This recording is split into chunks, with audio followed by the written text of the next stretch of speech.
अभी recently supreme court ने ED को एक तरीके से फटकार लगाई है। सुप्रीम कोर्ट ने बोला कि जो इन्फोर्समेंट डायरेक्टर है वो अपनी डायरेक्टरेट है वो अपनी सारी लिमिट्स क्या कर रहे हैं, क्रॉस कर रहे हैं। और सुप्रीम कोर्ट ने बोला कि ये जो कर रहे हैं, जिस तरीके से इन्वेस्टिगेशन कर रहे हैं, वो कहीं से कहीं तक सही नहीं है।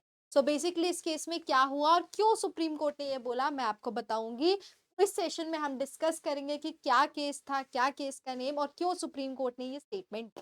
Hello everyone, my name is Nidhi Sharma. I welcome you all to the Judiciary by PW YouTube channel. इस सेशन में हम डिस्कस करने वाले हैं कि रिसेंटली सुप्रीम कोर्ट ने जो ईडी को बोला है कि आप अपनी सारी लिमिट्स क्रॉस कर रहे हैं, इस पे क्यों बोला और क्या वजह रही। सबसे पहली चीज, इस केस का नाम जिसमें ये बोला गया है, the state of Tamil Nadu versus directorate of enforcement and another. Bench जो बैठी थी सुप्रीम कोर्ट की, वो बैठी थी chief justice of India B R Gavai and justice A G Masih की। अब बेसिकली यहाँ पर क्या हुआ था, क्या फैक्ट्स थे।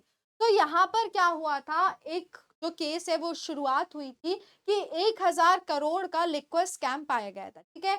अब वो जो लिक्विड स्कैम पाने के बाद तमिलनाडु में जो ईडी है उनने क्या किया, अपने रेड स्टार्ट किए, उनने रेड करना शुरुआत की मार्च में लास्ट ईयर। उसके बाद क्या होता है, जो एलिगेशंस हैं वो पूरे निकल के आते हैं कि जो डिस्लेरी कंपनी है वो ये जो अमाउंट में इन्वॉल्व है, उनका कहीं ना कहीं इनका इन्वॉल्वमेंट दिख रहा है ये स्कैम में। और जो ईडी है वो क्या करने लगती है, वो पूरे अपने रेड्स वगैरह करने लगती है।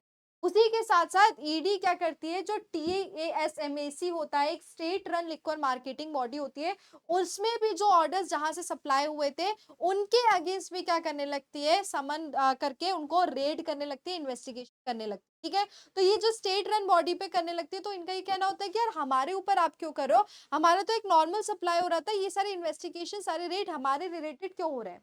और जो टीएसएमएसी है वो उसके जो सीनियर ऑफिशियल्स को भी ये बताया जाता है कि ये टीएसएमएसी के जो सीनियर ऑफिशियल्स है वो पूरे करप्ट है, ये भी ईडी की तरफ से आता है। और उनका जो एक्सेस अमाउंट है, ये पूरा इन्वॉल्वमेंट है, ऐसा ईडी का कहना होता है कि इनके ऑफिशियल्स का भी इन्वॉल्वमेंट है। और इनके इसी वजह से इन्वेस्टिगेशन की जरूरत है, रेड की जरूरत है, और वो लोग ईडी क्या करने लगते हैं, रेड करने। अब जो टीएसएमएसी है उसका ये कहना होता है कि यार ये चीज आप गलत कर रहे हो। और टीएसएमएसी कहाँ जाता है, हाई कोर्ट में जाता है। ठीक है। हाई कोर्ट में जाता है कि यार ये हमारे को बिना फालतू में इन्वॉल्व कर रहे हैं, हमारे अगेंस्ट फालतू में कंडक्ट करा रहे हैं रेड, ऐसा कुछ भी नहीं हो, बिना किसी नोटिस कुछ भी आप रेड कराए जा रहे हो। जब हाई कोर्ट के सामने ये जाते हैं टीएसएमएसी वाले, तो हाई कोर्ट क्या कर देता है, स्टेट ऑफ तमिलनाडु और टीएसएमएस की जो अपील होती है, प्ली होती है, उसको क्या कर देता है, डिसमिस कर देता है। और वो जो प्ली में वो ये बोलते हैं कि ये जो ईडी सर्च कर रहे हैं उनके हेडक्वार्टर्स पे और सारे जगह, वो गलत कर रहे हैं, और हाई कोर्ट डिसमिस कर देता है उनकी पिटीशन कि आप जो बोल रहे हो वो गलत है, ईडी जो बोल रहा है वो पूरी तरीके से।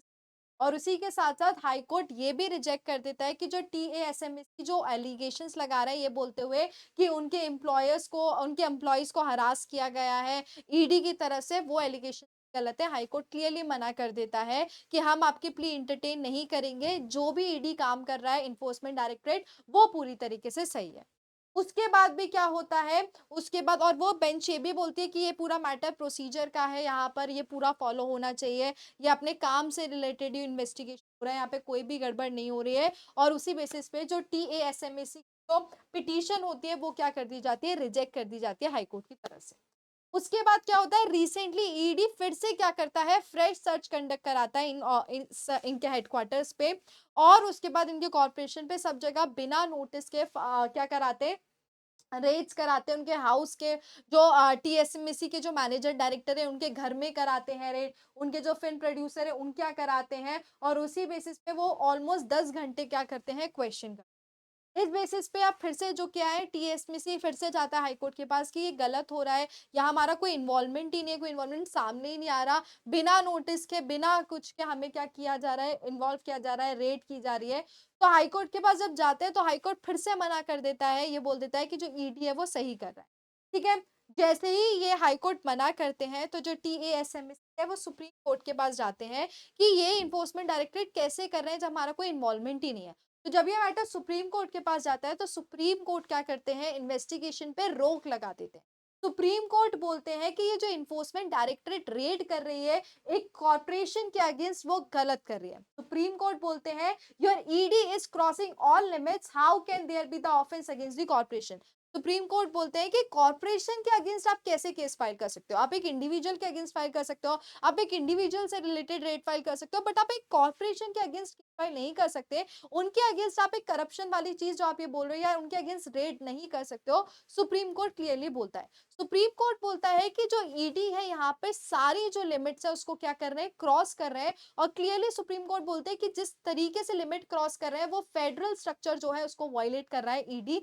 ये चीज सुप्रीम कोर्ट बोलते हैं और सुप्रीम कोर्ट पूरे इन्वेस्टिगेशन को क्या कर देते हैं, रोक लगा देते हैं और क्लियरली बोलते हैं कि ईडी ये चीज ना करे। ईडी ये जो रेड वगैरह कर रहे हैं ये चीज तरीके से वॉयलेट कर रहे हैं और उसी के बेसिस पे जो बेंच है सुप्रीम कोर्ट की वो नोटिस भी ऑर्डर करती है ईडी को कि आप ये जो कर रहे हैं ये गलत है, कॉर्पोरेशन का इन्वॉल्वमेंट है, आप यहाँ पर ये रेड कॉर्पोरेशन नहीं कर सकते। ठीक है, और सुप्रीम कोर्ट ने कॉर्पोरेशन के फेवर में क्या दिया, जजमेंट। अगर हम समराइज बोले तो यहाँ पर एक लिक्वर का स्कैम चल रहा था जहां पर एक कॉर्पोरेशन को घुसाया गया ईडी की तरफ से, ये बोलते हुए कि आपकी तरफ से सप्लाईज होते थे। फिर वो कॉर्पोरेशन के पूरे हेडक्वार्टर्स पे सर्च की गई, रेड की गई ईडी की तरफ से। उनके जो एम्प्लॉइज हैं उनको हरास किया गया और उसी के साथ-साथ जो उनके हेडक्वार्टर्स के जो मतलब कॉर्पोरेशन के जो मैनेजर्स थे, उन सब के घरों पे 10-10, 12-12 घंटे उनको रेड की जा रही, सब सर्च किया जा रहा। तो जो कॉर्पोरेशन वाले हैं वो हाई कोर्ट के पास गए कि ईडी को रोका जाए, ये गलत कर रहे हैं, हमारा कोई भी इन्वॉल्वमेंट नहीं है और कॉर्पोरेशन कैसे कर रहे हैं। बट हाई कोर्ट ने नहीं। देन उसके बाद जो ये कॉर्पोरेशन वाले सुप्रीम कोर्ट के पास गए और सुप्रीम ईडी को फटकार लगाई, क्लियरली बोला कि आप अपनी सारी लिमिट्स क्रॉस कर रहे हैं, आप फेडरल वायलेट कर रहे हैं और उसी बेसिस पे सुप्रीम कोर्ट ने इन्वेस्टिगेशन डेट को क्या लगाया, स्टे लगाया और क्लियरली बोला यहाँ पर कि ये जो चीज कर रहा है वो गलत कर रहा है और ईडी को बोला कि आप कॉर्पोरेशन कर सकते हैं और सुप्रीम कोर्ट ने नो। तो इस केस में यही हुआ कि वहां पर उनने किसके फेवर में किया, सुप्रीम कोर्ट ने कॉर्पोरेशन और ईडी। इसी अपडेट्स के लिए आप जुड़े रहिए हमारे चैनल पे।